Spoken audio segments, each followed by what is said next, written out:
Hello from the underground. Really excited today to introduce you to Guy Davenport, the author, posthumously, who's going to be helping us continue our studies of societal evolution. I was introduced to Guy Davenport when I, one day with my friend Andrew, walked into a bookstore, and the proprietor just gave me this book. Sorry. No, but yeah, he just gave me this book. I went in on a hunch that I might find Hamlet's Mill. And the guy's like, yeah, we've got that.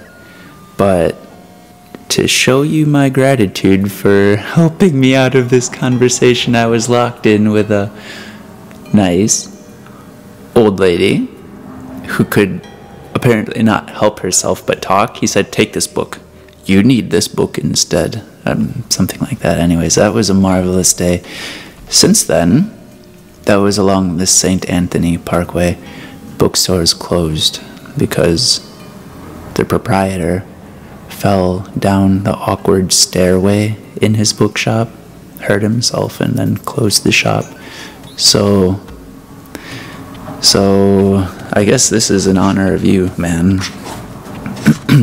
Alright, we are reading Guy Davenport's essay, A Letter to the Master Builder. Sorry for the traffic outside. On Christmas Day in 1803, and the day after, Charles Fourier, the most thorough and imaginative of modern utopians, wrote his Letter to a High Judge.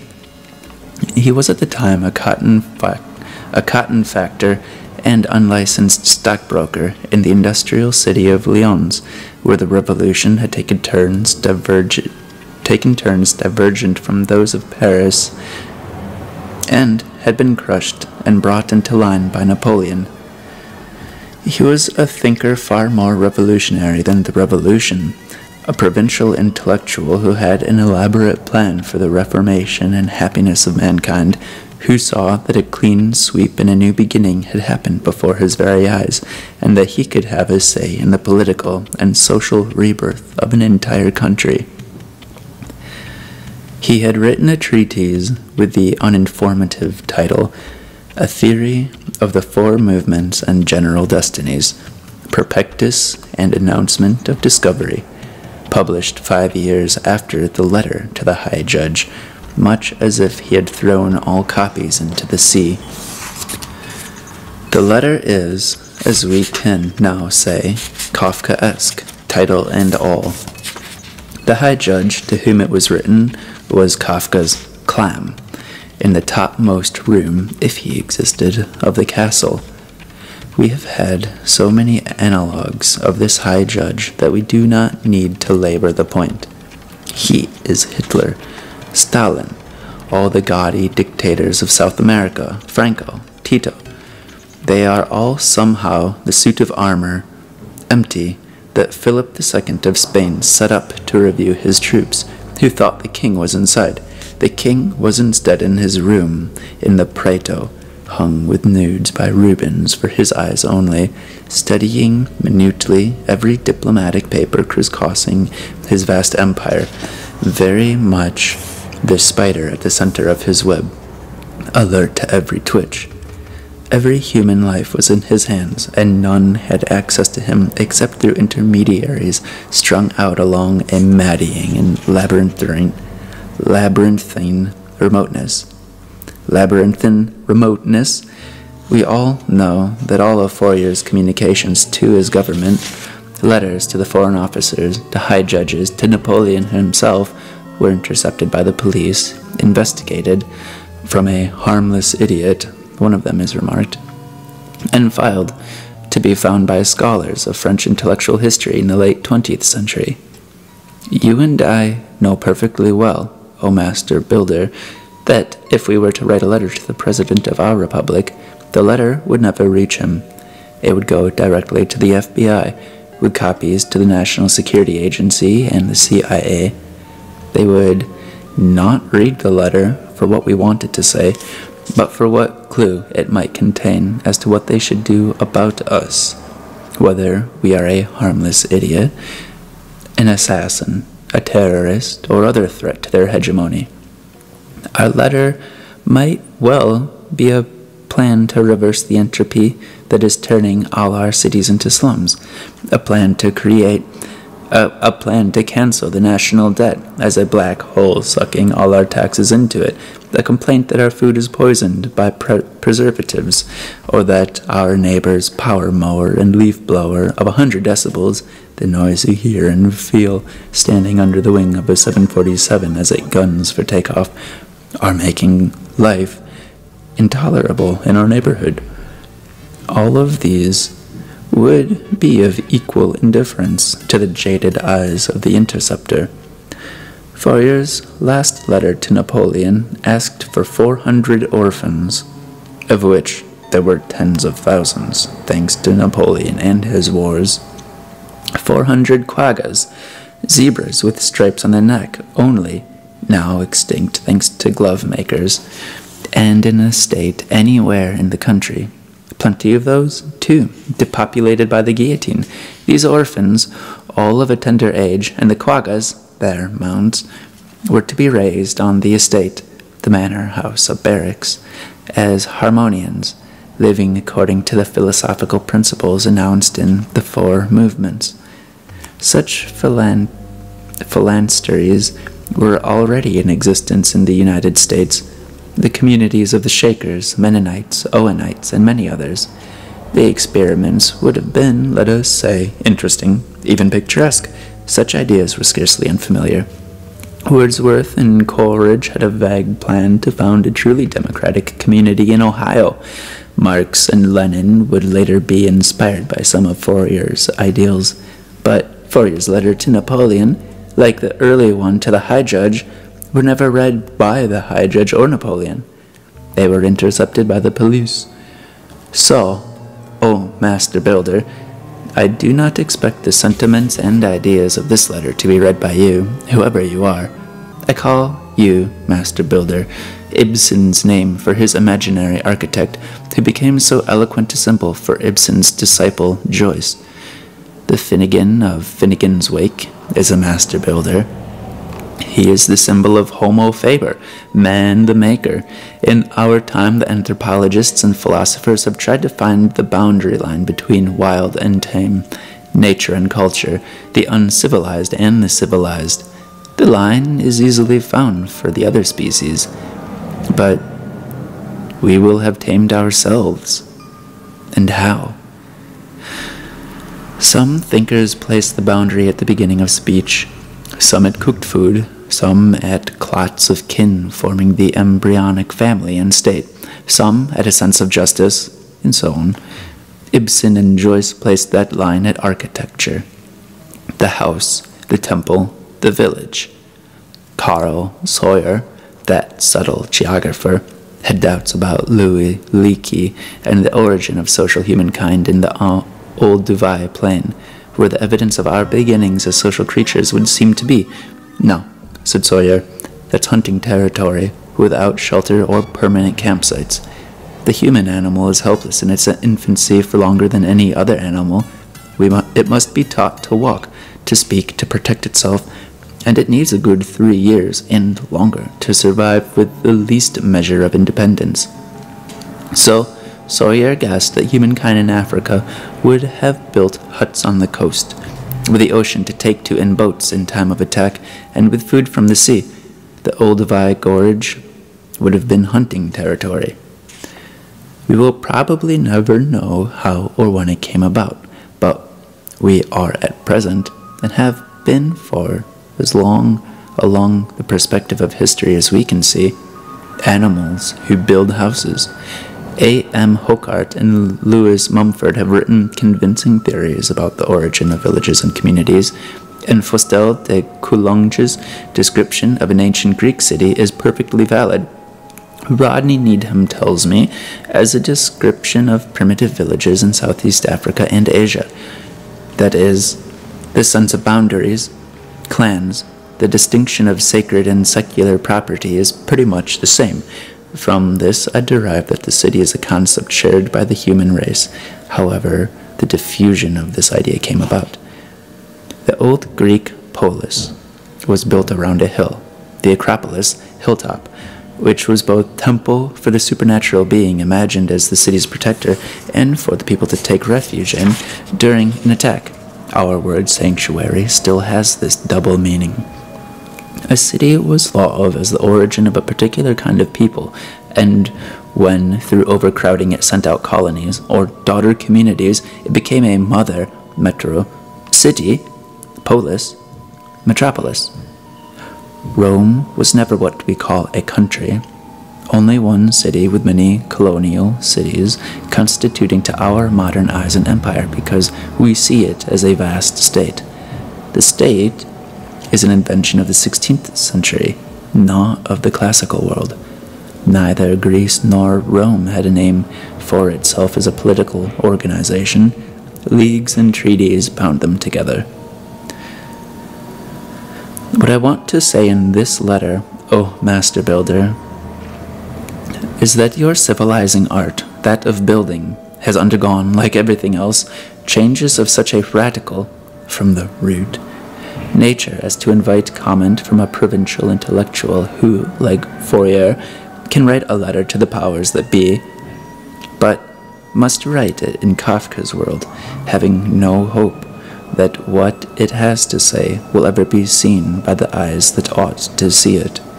As early as that visionary Edgar Poe, writers have had the premonition that they are writing messages which will have to be put in bottles and thrown into the sea.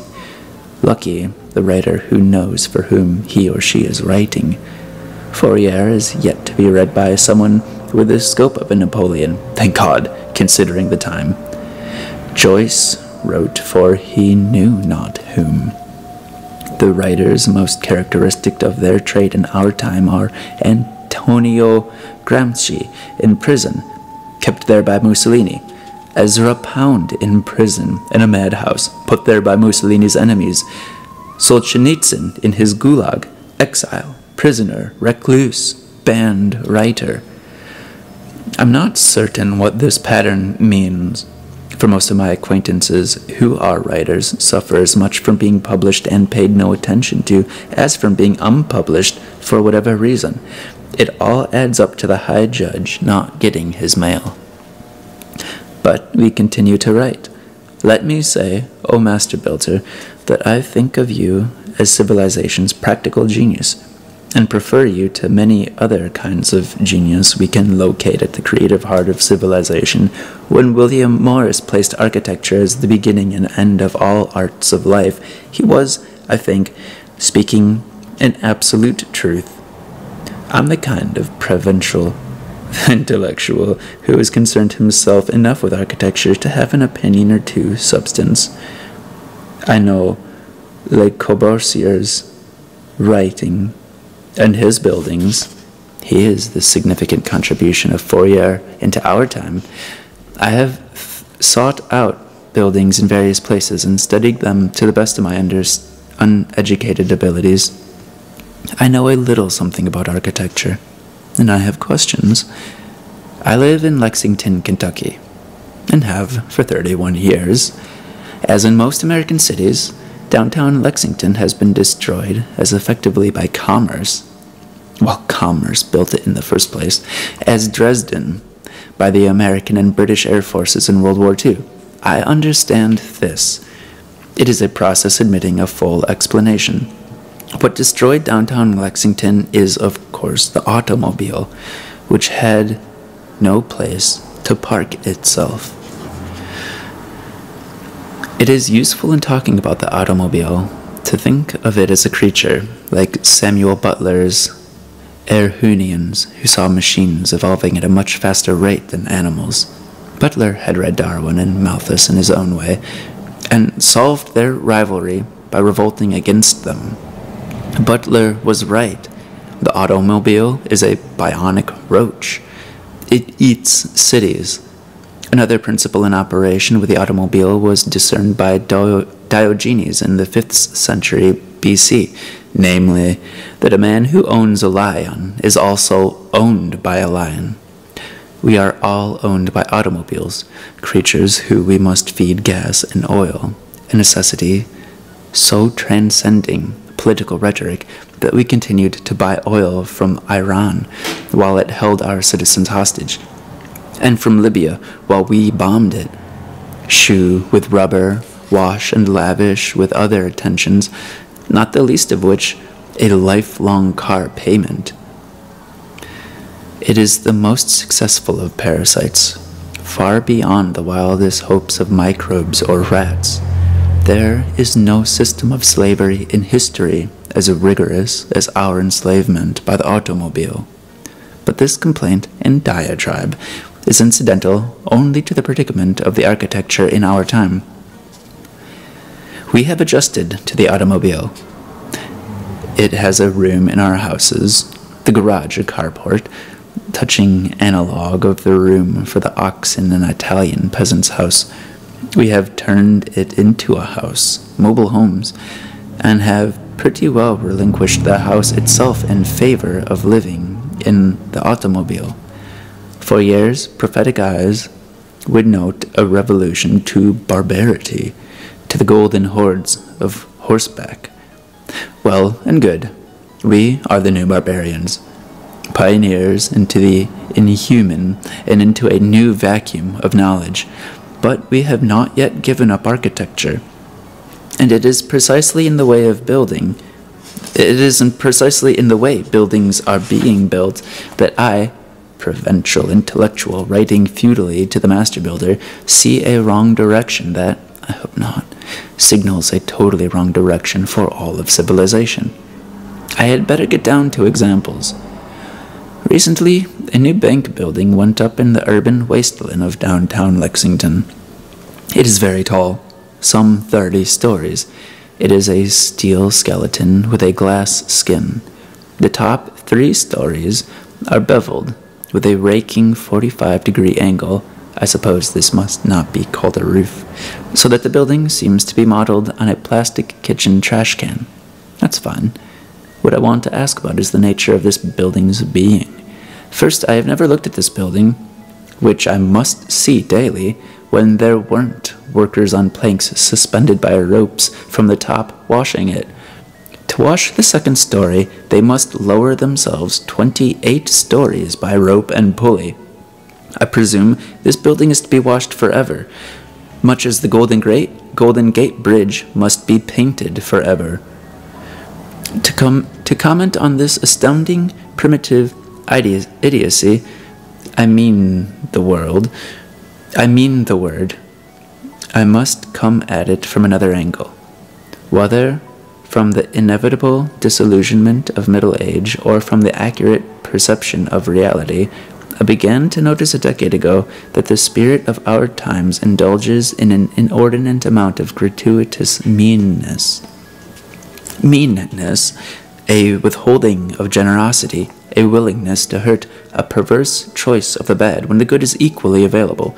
Journalism proceeds thus.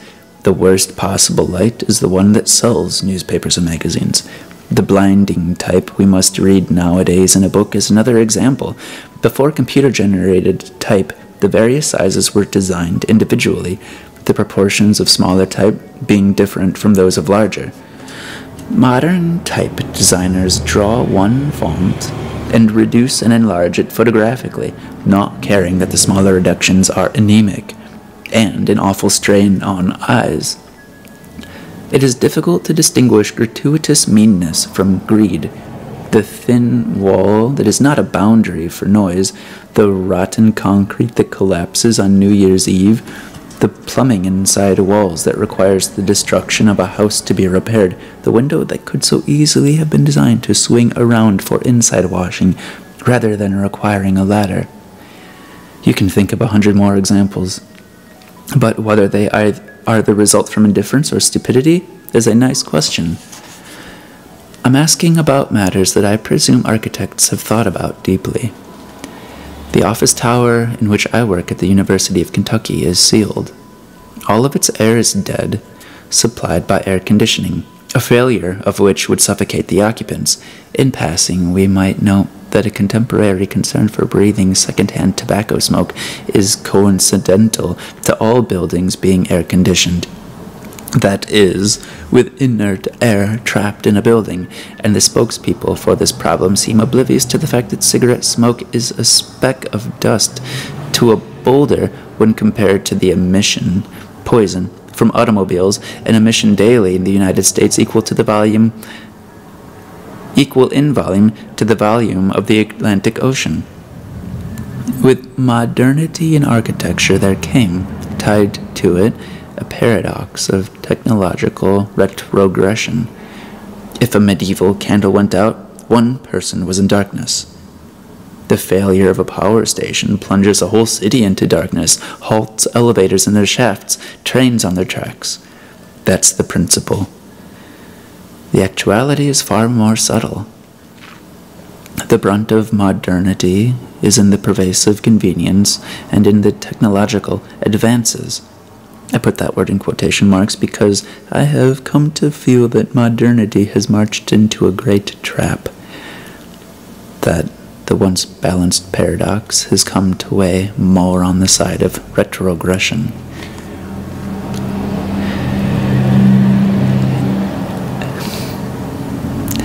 Is the destruction of cities by the automobile an advance? Decidedly and unarguably, no. Is the high-rise building an advance, full of inert with sealed windows, dependent on a power station to move its elevators, to be lit, or even breathe? No.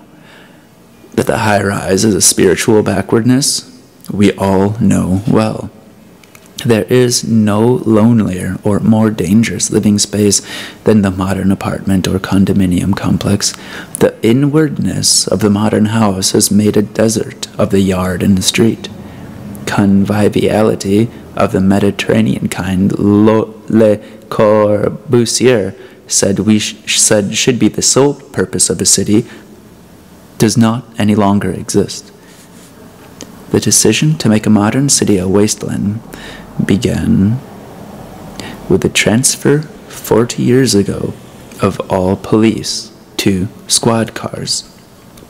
Thus ended all protection of the citizen by the police.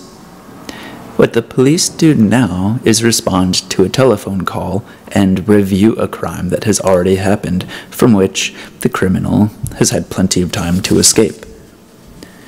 What I think all this keeps adding up to, oh, Master Builder, is distance.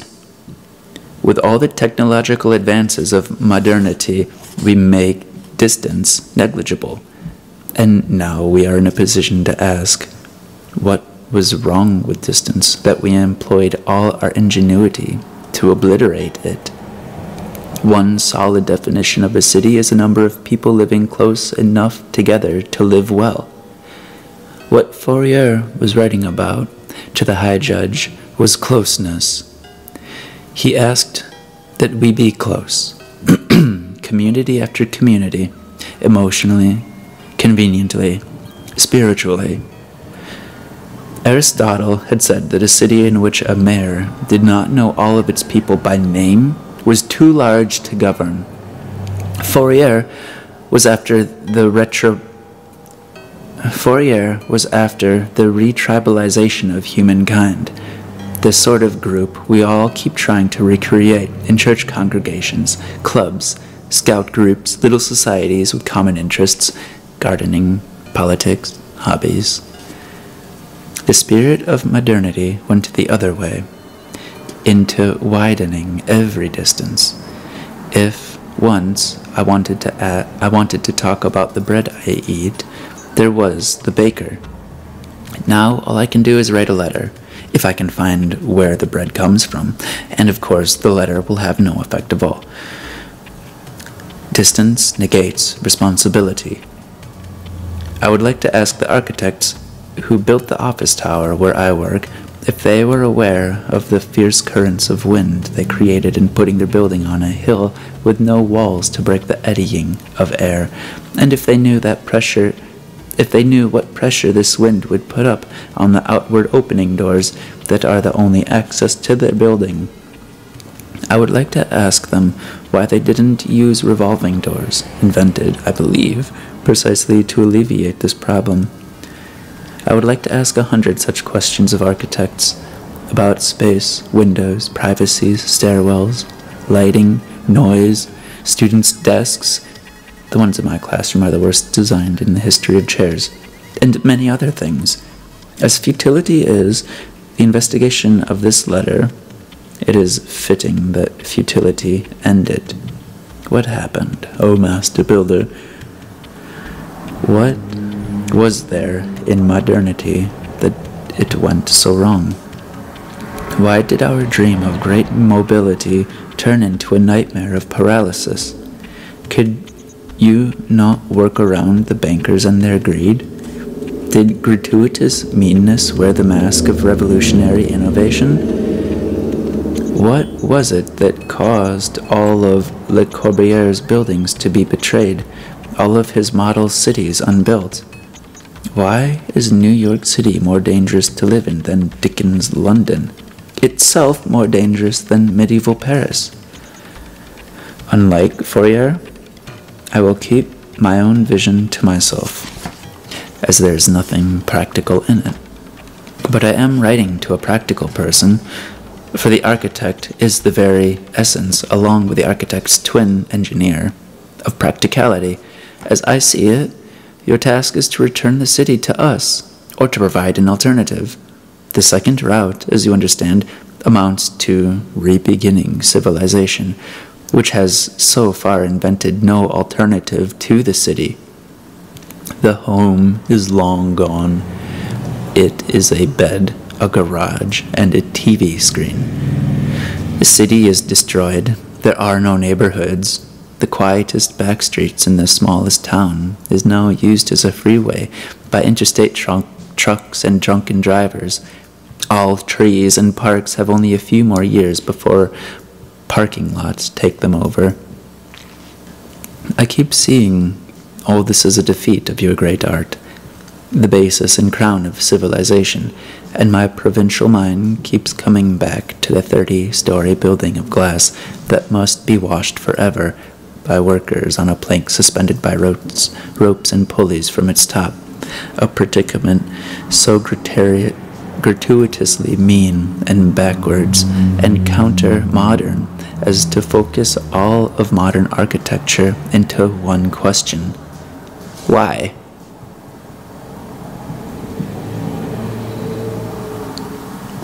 Guy Davenport. Rest in peace.